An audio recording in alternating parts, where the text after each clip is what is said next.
My name is Tony Beukes. I'm a sales engineer with InterSystems.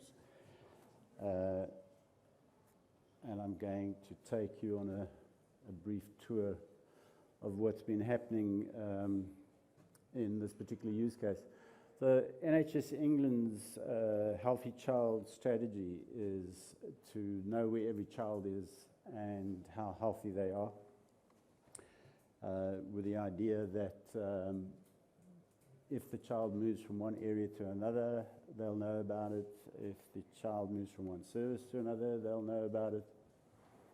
And then, of course, to provide appropriate access to information for anyone concerned with the child's health, including the parents and the carers.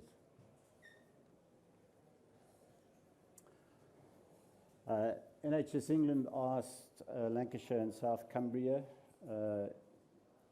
STP to trial an event management service to facilitate the care of the child and to have the information available to all that need it. The work on the event management service POC started in September in 2017. The MVB was completed, or at least the POC was completed in March. And part of the work that was required was a blueprint that was published for other regions and vendors to build a similar solution. So in NHS England and NHS Digital's view, this provides a platform for any region to build an event management service.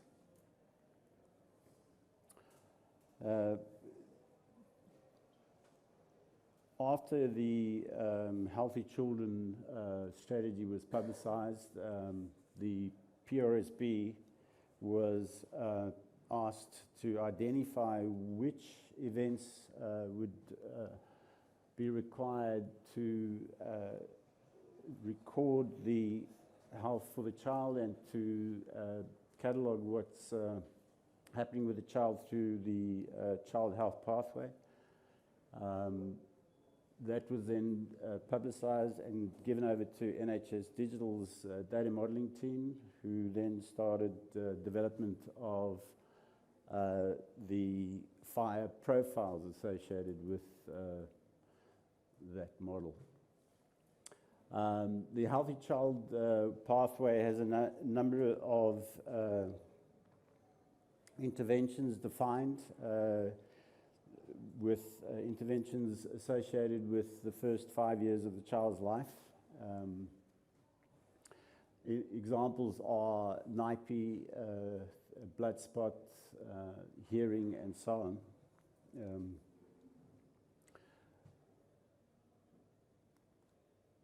Examples of those event messages are birth notification, immunization, administration, newborn hearing. Currently there's 35 events when I last looked. They've evolved slightly based on some work that's been done in various workshops and some of the feedback that's come from a number of people.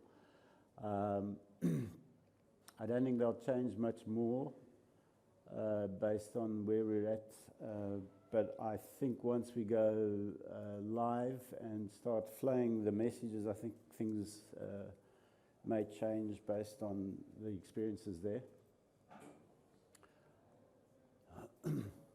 Looking at the structure of these event messages created by NHS Digital, it's based on a bundle. It's a bundle with a type set to message, and the focus of the bundle is an encounter. The header for the bundle, or the event should I say, is made up of a number of resources. For example, patient, location, healthcare service, organisation. And then the data items, in this example, we've got an immunization resource and a practitioner resource making up the data items of the bundle. And that completes a bundle, but in addition to that, each profile will include specific extensions for NHS's requirement. In this case, or this example, we can see there's NHS number verification status that adds additional requirement around the identifier. Although the NHS number isn't specifically an extension itself, it's just an identifier, the status is.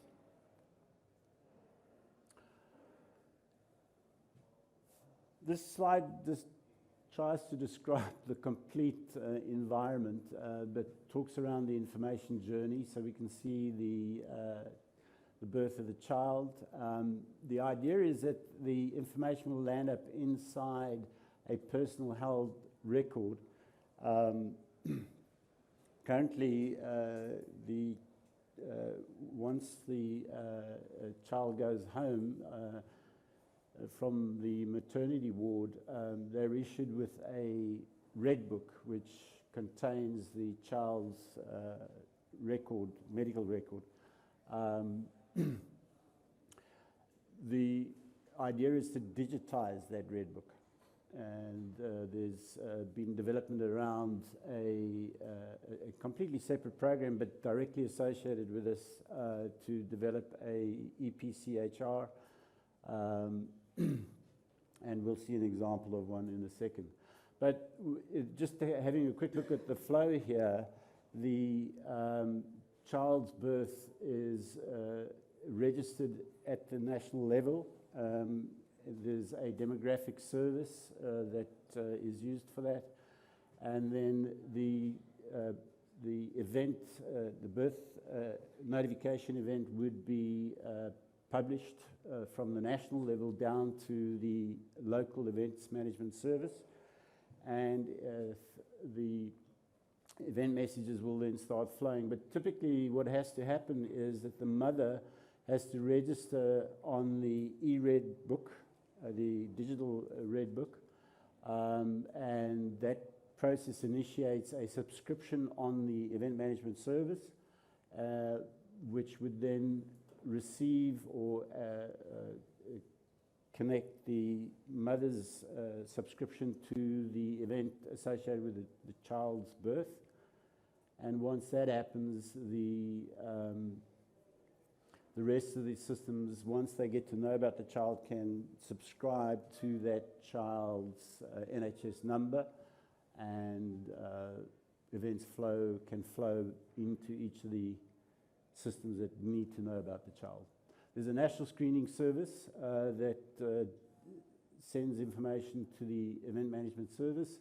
There's the national system that sends information in, and of course any other care facility that's associated, GP practices, community facilities associated with child's care, all resulting in an electronic version of the digital child pathway. This is just a more technical view of what's happening, just showing the national hub and an events hub. So the idea is that we can have an event management, local events management service sending events to other local events management services as well as to national. And then in this particular case, we can see a system sitting here showing the flow of the message through the system, and then communicating with all the systems via FHIR, and talking to an example of an e-red book showing the child's current health records. And typically the parent is interacting with this, and also the idea is to provide the parent the capability to add a personal record there as well, so they'll be managing their health from an application like that.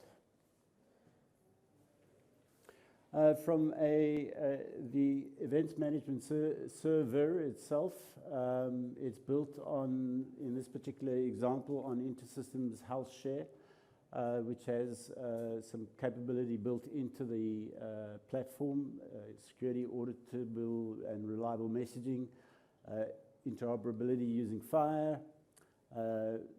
There is a publish-subscribe framework built into the platform, which has been extended with the FHIR subscription resource. I'll show some detail around that in a second.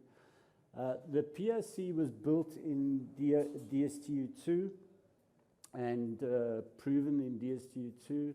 We're currently migrating to STU3. Built into the platform are a reference server and a repository for both DSTU2 and STU3 currently. Obviously, when R4 comes out, we'll build support for that. And there's inherent JSON and XML processing capability, amongst many other high availability and secure capability within the platform. But just to give an idea of what we've got in the architecture of the event management server. So we've got the publishers sitting up top here, we've got the subscribers sitting on that side. Incoming, there's a subscription API that allows a subscription to be submitted to the EMS. And it's managed via that API. So the subscription can be switched on and off, it can be modified, the endpoints could change. The criteria that is being subscribed to could change. So that's all managed through that API. The event messages are dealt with in a number of ways. So the server supports the ability to deal with RESTful API ingestion of the messages or using the messaging operation. There's also the ability just to talk non-FHIR RESTful API. For example, some system might want to notify the EMS that there's event data available for it, and the subscription would then allow it to go and fetch those event messages. Once the messages arrives, it's put into a FHIR repository where it's validated, and the publishing system is notified that it's been received, and they can go away and carry on working. It then goes through a transformation where we pick out the subscription criteria, for example, the NHS number, the date of birth, the gender, which then gets used to look up on the national spine to the demographic service to get the postal code for the child, and also the GP practice for the child. That then gets used to create event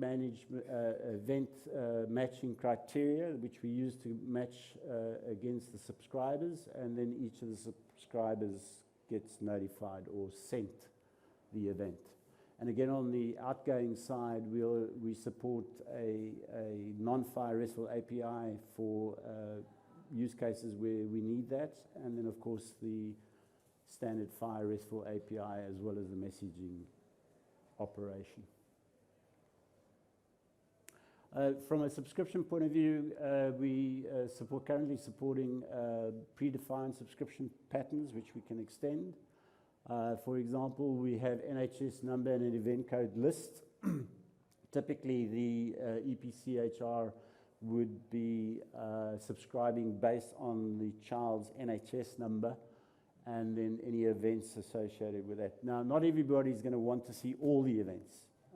Some people will only want to see a subset. Some people will only want to, for example, on the national level, they only want to see something like a fail-safe. So if there is an alert that needs to go out to say this child hasn't received a vaccination, as an example, there's a small subset of messages associated with fail-safe and alerting.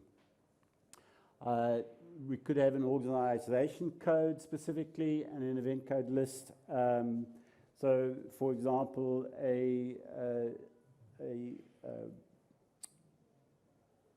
regional requirement would be for a service to be provided out of a community,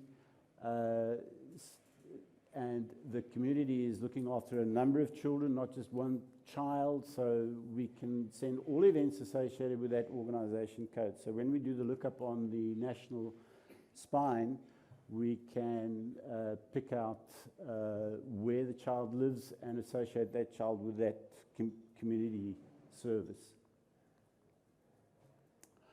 Looking at the actual FHIR subscription itself, we've got, for example, in the criteria, we've got the definition of a bundle with a query. So basically, this is a query that could be used just to query the same results coming back out of the FHIR server, but type equal the message. But here we've got a organization code. In this case, it's a GP practice code, and this particular GP practice code is subscribing to those event codes.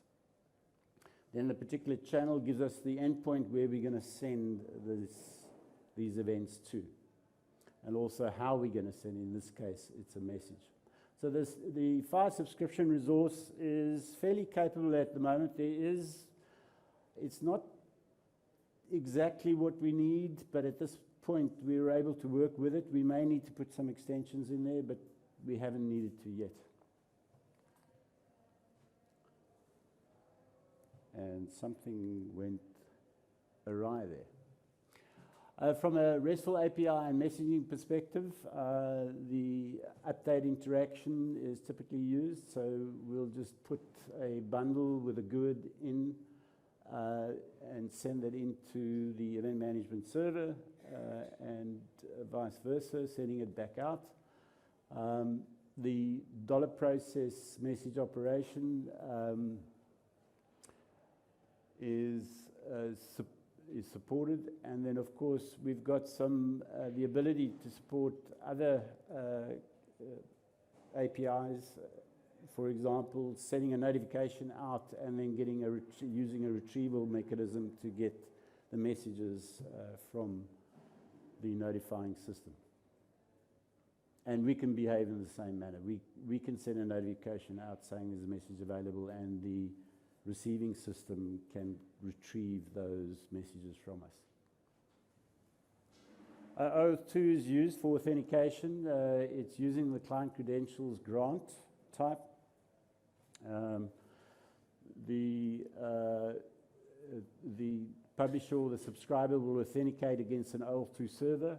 An access token will come back with some scopes that have been defined around, for example, whether they can publish, whether they can subscribe, whether they can receive a set of event types. So the idea is that the service provider can be controlled via OAuth 2. It's a bit of a conundrum because there's a mix of managing three things through a subscription as well as through the scope of OAuth 2. At this point, it's a mixed environment. I don't know where we're going to land up. It might land up being controlled completely out of here or completely within the subscription, or it might stay mixed. I'm not sure. Anyway, an access token and the event message is sent into the EMS. An outcome is sent back. And then, of course, sending off to the subscriber, the EMS is going to go back out to the auth server and get an access token to be able to publish to the subscriber. This is a quick demo of the flow, just to identify where we're at. I just want to check my time. I'm almost out of time. I'll quickly do the demo and have a few seconds for questions. But effectively, what we're sitting with is the OAuth 2 service sitting out top right, and the National Spine personal demographic service providing demographics back in from there. And if we just watch the flow, we are asking for a token. The tokens and the messages sent off into the EMS. The EMS goes out, gets the demographic information, does the matching, matches it up, gets an authentication token, and now sends it out to a subscriber. And we've got subscribers on both sides. So we've got an e-read book and a GP practice system sitting over here as subscribers. Here's an example of a notification coming in, a system notifying the EMS that there are messages available for it. The EMS goes out and collects those messages and then publishes them to subscribers. And my time's up. Thank you for listening, and any quick questions? You can obviously talk to me after we've done. I'm just going to hand over.